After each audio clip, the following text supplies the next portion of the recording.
This week, the government has said that Premier League clubs should help EFL teams before the government do. And I just wondered what your thoughts on that were. Do you think that's the right way to go about it? And do you think that the Premier League teams should do that, help clubs lower down the football pyramid in this country? Yeah, in general, I think that people in a better position should help people in a lesser good position 100%. For me, I don't understand the structure 100%. In Germany, the first and the second league is obviously in the same, what is that? Like the DFL in Germany, Bundesliga is Bundesliga 1 and 2, so they are together, so they share the problems if you want, and that maybe makes things sometimes slightly easier.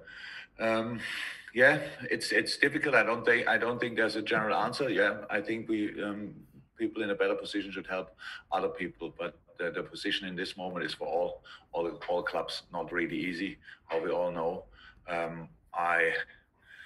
I don't know really how the government finds time, honestly, to think about that. I thought they have enough to do with other things, but I get it. I get it 100%. So yes, football should try to help themselves, ourselves, however you would say it. I agree in that 100%. The squad showed its strength last night. Extremely good performance, some great goals, and lots of young players impressing as well. But notably, no Rhian Brewster last night. I just wondered if you had any update on his situation. Have you had any inquiries, and do you expect him to leave before the transfer deadline? Look, should not surprise you. There's transfers or these kind of things we don't really speak about. No transfer rumors, no nothing else. So it was on the squad, right? You can make of it what you want. It's nothing really to say about. Otherwise, we have to talk constantly about these kind of things, and we don't do that. So yeah, no news. Jürgen, as you know, this is going out on the football show on Sky Sports News, and there's a special guest today, in Ralf Rangnick, a man I know you know very, very well. He is very keenly listening in. He's passed me a question to ask you specifically. He says that they're all missing Naby Keita in Leipzig. He says that the pair of you spoke a lot about him before you signed him, and he wants to know how you've seen Naby's development since you've brought him here to Liverpool to work with you. So Ralf is in the show in this moment, or what? He is. He's listening in right now. So then shows. Yes, Naby's doing really well, and Naby's doing really well. For him, it was for some reasons. It was in the beginning slightly. No, not really in the beginning. The very beginning was really good. So he came in. I didn't speak a lot to him about football. I just wanted to let him do his natural stuff. So that was really good. Then I started coaching him, and then it got worse. So, and that's maybe not the main reason, but then it was a bit unlucky with injuries. So that was the main reason. And Naby had to learn the language, to feel really settled in the squad, and all these kind of things. So yeah, he's doing really well. So we take care of him. Came on last night, played now the first 2 league games, so everything is fine. But from my point of view, maybe I hope you all know Ralf Rangnick, but he is one of the best, if not the best, German coach actually. So he did a lot of good stuff in different clubs, changed whole clubs in proper football teams, and so nice to have you in England. Yeah, nice. Don't see you, but nice to see you. Yeah. He speaks very highly of you as well, Jürgen. Thank you. Yeah, we met from time to time. We have a similar idea of football, I think. Glad we could bring people together. Ian from Premier League Productions. Ian Irving, 2 questions, please, Ian, if that's okay, from your car. No, you're on mute, Ian. Disaster. We can't hear if you can unmute. Now? Yes. Excellent. Hello, Jürgen. I just wondered if you could give us an insight into what it's like facing a Mikel Arteta Arsenal team compared to some of the Arsenal sides you've faced before.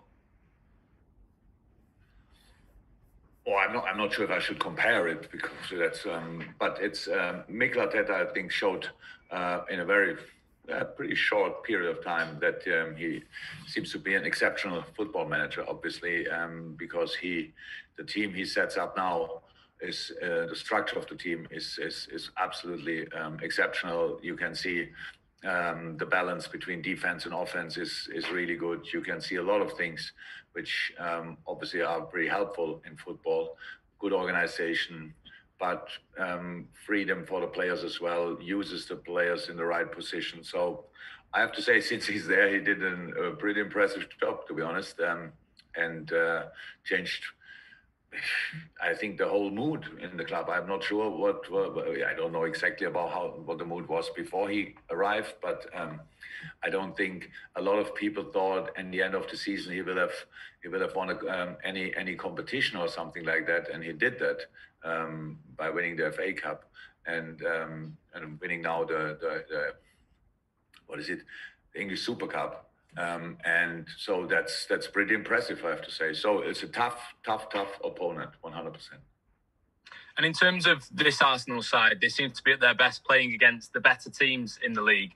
Why do you think that is, Jurgen? What is it about this side that the top teams find so difficult? Oh, it's a defensive structure, 100%. So they defend properly, I have to say. So they obviously all the players are involved in their defending. Yes? It's like they defend probably in a 5-4-1, which is when you have quality players in the team, is it's for the other team a pretty tricky situation. Then with the speed they have for the counter attack, that makes it that can cause you some trouble, and that's the situation. It's pretty simple. We played them now twice, I know, and in the Super Cup game, it was it was an open game. We were unlucky in moments, stuff like this. That all it's clear. And the league game, I think we helped them slightly on their toes, because that night we gave two goals. Yeah, we presented the goals on the plate, if that makes sense in English. So, or we made presents. So that's a little bit like that. That was I think one of the few games where we had in moments we dropped concentration. It was late last season, stuff like this, and Arsenal really waiting for these kind of things. And in that game we were really good, apart from 2-3 moments. They scored. We didn't score often enough. That's why we lost the game. But it was actually a good game. And that night, I think we could have won, but we didn't, and we accept that, obviously. But there are, how I said, I can say a lot of positive things about Arsenal because it's true. But I think we still have a chance on Monday night. Fantastic. Thank you, Ian. Right, just in terms of the order, we're going to go to Ian from TalkSport, then Carl Markham from PA, and then Jim Conlon from RCB Radio 9. One question for Jim, but we'll go to Ian first from TalkSport. Hi Jurgen, how are you? Good, hello. 60 matches unbeaten at Anfield, a run stretching back to April 2017. Do you now go into home games not expecting to lose? No. We actually, the only moment when I think from time to time about that number is when somebody asks me about it. And actually, when I answer this question, I forget it immediately because I'm absolutely not interested. We did what we did. We tried to win football games. We did that at home in different circumstances. We won football games at home, at nighttime, at lunchtime, in different moments with supporters, without supporters. It's our home. We feel really well there. That's true, but it's no secret recipe or whatever what we have, and that we don't expect to. We never expect to lose, to be honest, but we don't expect either to win. It's just we know we have to work, and we want to deserve 3 points. That's what we want, and yeah, that's it pretty much. Nothing else to say about. And last weekend there were 44 goals in the Premier League, which was a record across one weekend.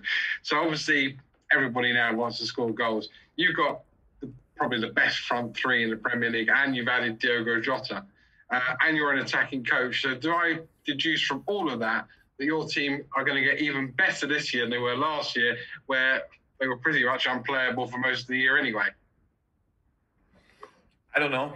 We will give it a try, but I don't think we were unplayable last year, to be honest. It didn't feel like this over the whole season, to be honest. It was just always really tough, really hard, really intense and all that stuff. And that's what we expect this year as well. So I don't know if we can be better than last year. I don't know if we were last year better than the year before, just because we had 2 points more or became champion.